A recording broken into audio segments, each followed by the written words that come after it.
अस्सलाम वालेकुम। दोस्तों, आज का सवाल है कि हज़रत मूसा अलैहिस्सलाम की कौम ने किस जानवर को माबूद या खुदा बना लिया था और क्यों? जवाब: हज़रत मूसा अलैहिस्सलाम की कौम ने एक गाय के बछड़े को माबूद या खुदा बना लिया था, लेकिन क्यों? चलिए जानते हैं। फ़िरौन की हलाकत के बाद बनी इसराइल कौम फ़िरौन के चंगुल से आज़ाद हो गई और सभी लोग ईमान लाकर मुसलमान बन गए। सालों बाद आज़ादी मिलने से बनी इसराइल कौम बहुत खुश हुई और हज़रत मूसा अलैहिस्सलाम से बनी इसराइल के लोग कहने लगे कि ए मूसा, फ़िरौन की हलाकत के बाद हमें एक मुल्क मिला है और एक सुकून की ज़िंदगी भी। इसलिए हम चाहते हैं कि इस मुल्क के लिए एक कानून होना चाहिए जिसे इस मुल्क पर नाफिज किया जाए। इसके बाद हज़रत मूसा अलैहिस्सलाम को अल्लाह रब्बुल इज़्ज़त का हुक्म हुआ कि कोही तूर पर आओ और 40 दिनों का एतिकाफ़ करो, मुझसे हम कलाम हो। उसके बाद हम तुम्हें किताब तौरात देंगे जिसमें अल्लाह रब्बुल इज़्ज़त का कानून लिखा होगा। उस किताब को पढ़ो, उस पर अमल करो और अपने मुल्क में उसे नाफिज करो।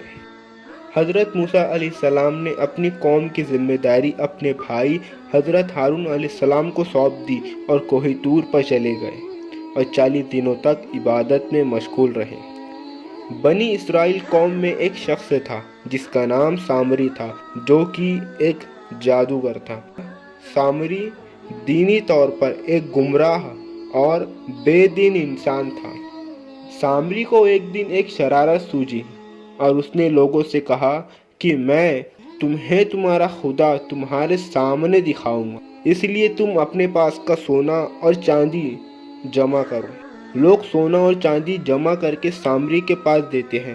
सामरी उस सोने और चांदी को पिघला के एक गाय का बछड़ा बनाता है और उस बछड़े के मुंह में कुछ ऐसी चीज़ डालता है जिससे वह बछड़ा एक जिंदा बछड़े की तरह बोलने लगता है या आवाज़ निकालने लगता है।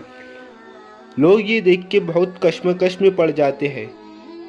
सामरी लोगों से कहता है कि मूसा का खुदा भी यही है और तुम्हारा खुदा भी यही है। एक गाय के बछड़े की मूर्ति में से आवाज़ निकलता देख और सामरी की गुमराह करने वाली बातों को सुन लोग सामरी की बातों को सच मान के उस बछड़े को माबूद या खुदा बनाकर उसकी इबादत करने लगते हैं।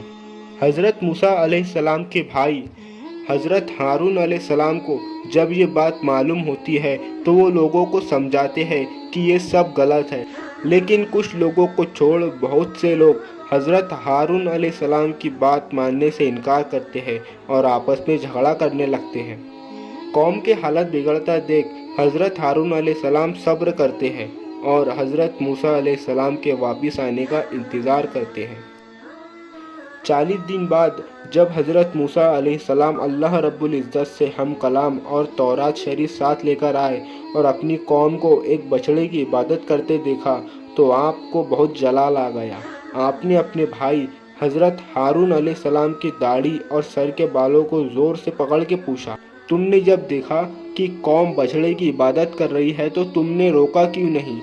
तो हज़रत हारून अलैहिस्सलाम ने फरमाया, ए मेरी माँ के बेटे, मेरी दाढ़ी और सर के बालों को ना पकड़ो। उन्होंने फरमाया, मैंने कोशिश की थी लेकिन इनमें लड़ाइयाँ शुरू हो रही थी, इसलिए मैं रुक गया। ये सुनकर हज़रत मूसा अलैहिस्सलाम ने उनके लिए और अपने लिए मग़फ़िरत की दुआ मांगी। उसके बाद हज़रत मूसा अलैहिस्सलाम ने लोगों को समझाया तो लोग भी समझने लगे और तौबा करने लगे। अल्लाह रब्बुल इज़्ज़त ने हज़रत मूसा अलैहिस्सलाम से कहा कि जिसने भी बछड़े की इबादत की है उनकी सज़ा ये है कि वो ख़ुद को कत्ल के लिए पेश करे। जो अपने आप को पेश कर देगा कत्ल के बाद उसका गुनाह माफ़ होगा, वरना माफ़ी नहीं होगी। लोगों ने खुद को पेश किया लेकिन अल्लाह रब्बुल इज़्ज़त ने उन पर रहम किया और बगैर कत्ल किए ही उन्हें माफ़ कर दिया, लेकिन सामरी की माफ़ी नहीं हुई। हज़रत मूसा अलैहिस्सलाम ने सामरी से पूछा, तूने एक बेजान मूर्ति को बोलने के काबिल कैसे बनाया? सामरी ने कहा, जब हमारी कौम दरिया का रास्ता पार कर रही थी तो मैंने हज़रत मूसा अलैहिस्सलाम के सामने एक फ़रिश्ता चलते देखा और उस फरिश्ते के पैरों के नीचे की मिट्टी मैंने जमा की اور وہی مٹی میں نے بچڑے کے منہ میں ڈالی جس سے وہ بچڑا بولنے کے قابل بن گیا۔ اس کے بعد حضرت موسیٰ علیہ السلام نے اسے بددعا دی اور اسے کوڑ کی بیماری ہو گئی جس سے وہ سب سے دور رہنے کو مجبور ہو گیا۔ دوستوں، سامری کی وجہ سے حضرت موسیٰ علیہ السلام کی قوم نے ایک گائے کے بچڑے کو معبود بنا لیا تھا۔ اسی کے ساتھ ہمارا آج کا سوال مکمل ہوتا ہے۔ آج کے ویڈیو کو لے کر اگر کوئی سوال آپ کو پوچھنا ہے تو کمنٹ میں ضرور پوچھیں۔ ویڈیو کیسی لگی ہے اس بارے میں بھی کمنٹ ضرور کریں۔ اس ویڈیو کو لائک کریں اور شیئر کریں اس امید پر اگر آپ کو بھی کوئی بولنے والا بچڑا ملے تو آپ اور آپ کے چاہنے والے شرک کرنے سے بچیں۔ ہم مدینے والے ملتے ہیں آپ سے اگلی ویڈیو میں، تب تک کے لیے اللہ حافظ۔ السلام علیکم ورحمۃ اللہ وبرکاتہ۔